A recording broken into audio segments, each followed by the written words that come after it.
అదే RTV app వార్తల్ని క్షణాల్లో చదివే అవకాశం ఉంటుంది. ఒక న్యూస్ పేపర్, ఒక టెలివిజన్ ఛానల్ మీ చేతుల్లో ఎప్పుడూ ఉంటాయి. వైఎస్ఆర్ కాంగ్రెస్ పార్టీ పిలుపు మేరకు ఇవాళ రాష్ట్ర వ్యాప్తంగా పెంచిన విద్యుత్ ఛార్జీలకు నిరసనగా పెంచిన విద్యుత్ ఛార్జీలను సత్వరమే నిలిపివేయాలని చెప్పి ఉపసంహరించుకోవాలని చెప్పి ఇవాళ రాష్ట్ర వ్యాప్తంగా అన్ని నియోజకవర్గాల్లో కూడా ప్రజలు కార్యకర్తలందరితో ర్యాలీలు చేస్తూ ఉన్నాం, నిరసన కార్యక్రమాలు తెలుపుతా ఉన్నాం. అందులో భాగంగా ఇవాళ పులివెందులలో జరిగిన ఈ ర్యాలీలో భారీ ఎత్తున ప్రజలు కార్యకర్తలు ఈ ర్యాలీలో పాల్గొనడం జరిగింది. ముఖ్యంగా సామాన్యుడు ప్రతి ఒక్కరు కూడా సామాన్యులు అడిగేది ఎన్నికలప్పుడు చంద్రబాబు నాయుడు గారు చాలా స్పష్టంగా చెప్పారు, విద్యుత్ ఛార్జీలు పెంచనని చెప్పాడు. చాలా గంభీరంగా చాలా పెద్ద పెద్ద కళ్ళు చేసుకొని మరీ చెప్పాడు. ఆ రోజు విద్యుత్ ఛార్జీలు పెంచను అని చెప్పాడు.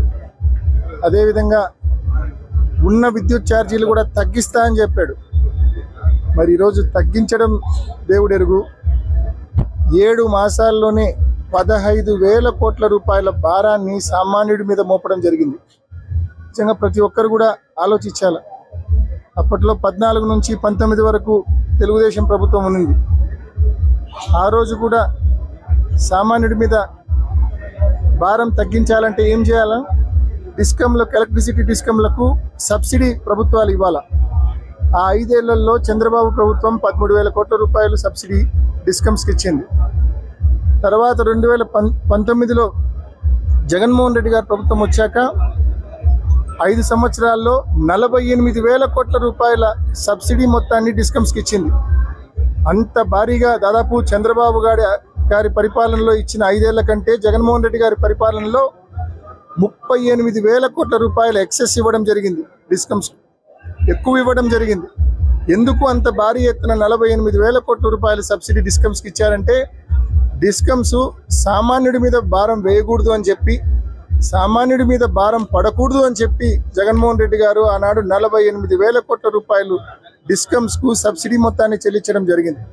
ఈరోజు చంద్రబాబు నాయుడు గారు ఇచ్చిన హామీని నిలబెట్టుకోవాలంటే ఎన్నికలప్పుడు కరెంటు ఛార్జీలు పెంచను అని ఏదైతే హామీ ఇచ్చారో ఆ హామీని నిలబెట్టుకోవాలి అంటే ఆయన చేయాల్సిన పని సత్వరమే డిస్కమ్స్కు సబ్సిడీ మొత్తం చెల్లించడం. మరి ఆ మాదిరి చేయకుండా ఇలా భారీ ఎత్తున ప్రజలపైన ఆ భారాన్ని వేయడం అనేది ప్రతి ఒక్కరు కూడా ఖండిస్తూ ఉన్నారు. ఈ వైఖరి తప్పు.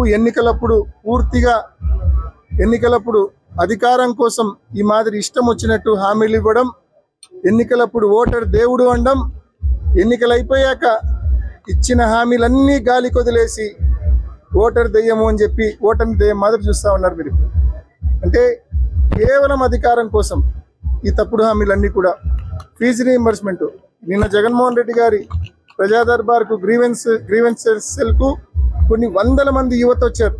ప్రతి ఒక్కరు కూడా అన్న మాకు ఫీజు రీయింబర్స్మెంట్ రాలేదన్నా, మీరున్నప్పుడు మాకు ప్రతి 3 మాసాలకు ప్రతి క్వార్టర్లీ మాకు ఫీజు రీయింబర్స్మెంట్ ఇచ్చారు, వసతి దీవెన ఇచ్చారు. మరి ఈరోజు వసతి దీవెన లేదు, విద్యా దీవెన లేదన్నా, కాలేజీ వాళ్ళు మా సర్టిఫికెట్ ఇవ్వడం లేదు, మాకు లీగల్ నోటీసులు పంపిస్తూ ఉన్నారు, కాలేజీ యాజమాన్యాల దగ్గర మా సర్టిఫికెట్లు ఇరక్కుపోయినాయి, మా భవిష్యత్తు ఆగమ్యగోచరంగా ఉందన్నా అని చెప్పి యువత మొత్తం జగన్మోహన్ రెడ్డి గారి దగ్గరకు వచ్చి పాపం వాపోతా ఉన్నారు. వాళ్ళకు అండగా నిలబడేందుకు కూడా జనవరి 3వ తారీఖున మరి భారీ ఎత్తున విద్యార్థుల కోసం ఫీజు రీయింబర్స్మెంట్ సత్వరమే ప్రభుత్వం చెల్లించాలని చెప్పి కూడా మరి నిరసన కార్యక్రమం చేయబోతా ఉన్నాం. మరి ఈ మాదిరి ఫీజు రీయింబర్స్మెంట్ ఇవ్వడంలా, ఆరోగ్యశ్రీ బకాయిలు చెల్లించడంలా, మరోవైపు ప్రజలపైన భారీ ఎత్తున విద్యుత్ ఛార్జీల భారం మోపుతా ఉన్నారు.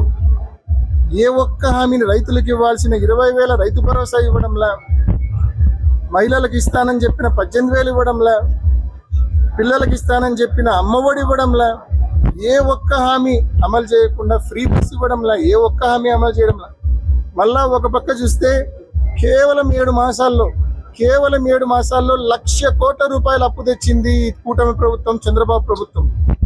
7 మాసాల్లో 1,00,000 కోట్ల రూపాయలు బకాయి తెచ్చి కనీసం ఏ ఒక్క హామీని కూడా నువ్వు అమలు చేయలేదంటే ఎంత చేతకాని ప్రభుత్వం ఇది అని చెప్పి నేను ప్రశ్నిస్తా ఉన్నా. 1,00,000 కోట్ల రూపాయలు అప్పు తెచ్చి కనీసం ఇచ్చిన హామీలను నువ్వు అమలు చేసింటే ప్రజలు హర్షించే వాళ్ళేమో. 1,00,000 కోట్ల రూపాయలు అప్పు తెచ్చి ఏ ఒక్క హామీని కూడా నువ్వు 7 మాసాలు అమలు చేయలేదంటే నీ పరిపాలన పట్ల నీ సమర్థత పట్ల పూర్తిగా కేవలం ఎల్లో మీడియా నిన్ను మోయడం తప్ప నీకు ఏమీ చేత కాదు, నీ వల్ల ఏమీ కాదని చెప్పి ప్రజలకు స్పష్టంగా అర్థమవుతుంది.